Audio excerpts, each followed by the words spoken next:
Sobrang ibang-iba na po.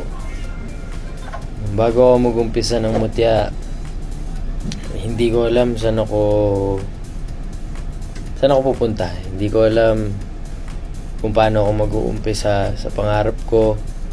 Hindi ko alam kung saan ako papasok na extra.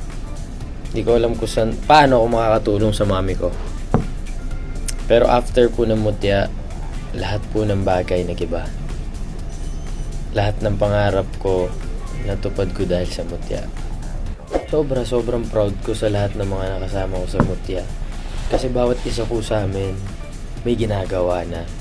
Na parang halos lahat po sila, kasabay ko nagsimula, lahat po kami nangangarap, lahat po kami excited ng makaarte, lahat po kami gusto matuto, lahat po kami gusto makasali sa isang serye or kahit maliit man lang na role, magawa po namin kasi pangarap namin lahat to. Tapos ang saya lang, ang sarap sa pakiramdam kasi makikita mo bawat isa po sa amin kahit hindi kami magkakasama sa ibang shows, lahat po kami may ginagawa. Kaya sobrang saya, sobrang sarap sa pakiramdam. Sa lahat po nung sumuporta sa mutya simula po noong una, maraming salamat po sa inyong lahat. Dahil po sa inyo, dahil sa suporta nyo, lahat po kami dito sa mutya na bago yung buhay.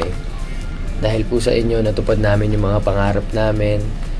At dahil po sa inyo, nakilala kami at nagagawa po namin yung pangarap namin. Maraming salamat po sa inyong lahat. And abangan nyo po itong season 2, itong book 2 ng Mutya na Section E. Madami pa po kayong dapat abangan. And ayun lang.